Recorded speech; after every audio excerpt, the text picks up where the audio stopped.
Hello, baseball fans. Now that the 2023 regular season has concluded, it's time to give out some 2023 Statcast awards.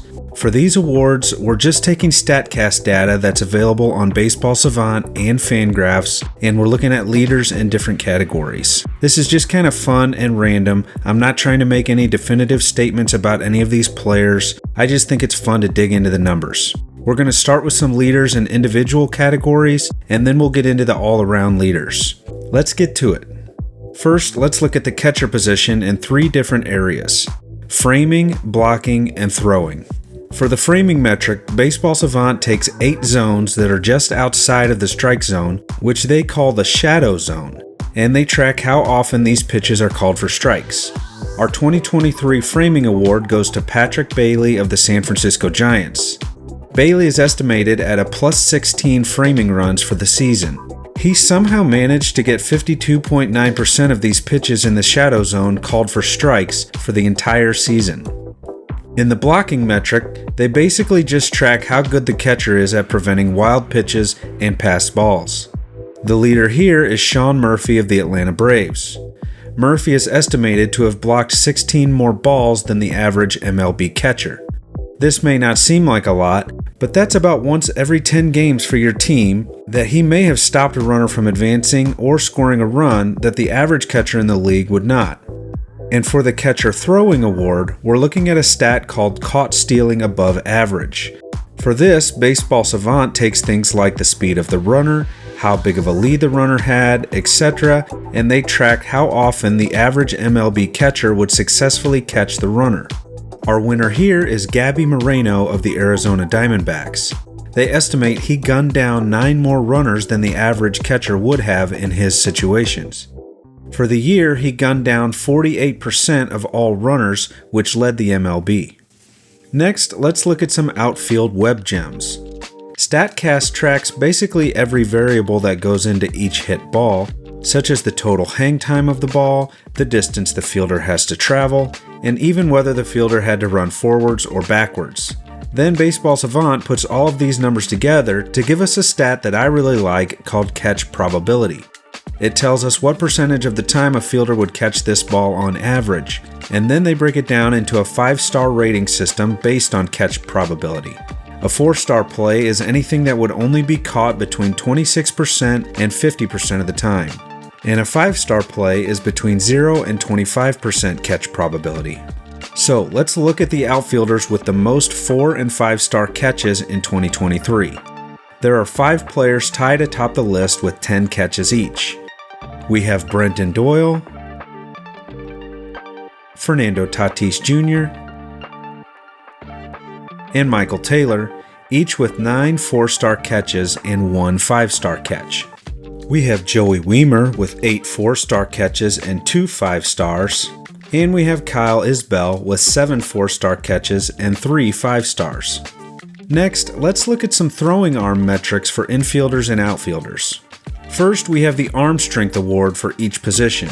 This is just simply tracking the average speed of their throws. And for each position, the award will go to any player that played the majority of their innings at that position. At first base, we have Vladdy Guerrero Jr. His average throw was 84.9 miles per hour, which is 7.4 miles per hour faster than the average first baseman. At second base, we have Rodolfo Castro clocking in at 86.5 miles per hour per throw, 6.5 miles per hour faster than the average second baseman. At third base, the award goes to Gunnar Henderson, who played 10 more innings at third than short. He averaged 91.4 miles per hour on his throws, 5.2 faster than the average third baseman. At shortstop, no surprise here, we have Elly De La Cruz averaging 95.1 miles per hour on his throws from short, 8.8 miles per hour above average. In left field, it's Nolan Jones, who led all fielders in MLB this year with a 98.7 average from left and a whopping 99.1 miles per hour in right field. And also a shout out to Matt Wallner, who placed second among all outfielders, averaging 96.8 from left and 98.4 from right, just behind Nolan Jones at each position. In center, we have Brenton Doyle, averaging 96.1 on his throws, 6.7 miles per hour above the average center fielder. And in right, the award goes to Fernando Tatis Jr. at 96.7 per throw. And also, let's just take a second to admire a couple of things here. Baseball Savant also tracks plus-minus in fielder runs just for the throwing category. And Colorado Rockies outfielders Nolan Jones and Brenton Doyle came in first and second in MLB in the throwing runs category. Moral of the story, it's probably not smart to try to take the extra base when you're playing the Colorado Rockies right now. And finally, let's look at total fielding run value for each position. This is an all-encompassing stat on Baseball Savant that combines basically every defensive metric they have into one number displayed in total runs better or worse than average.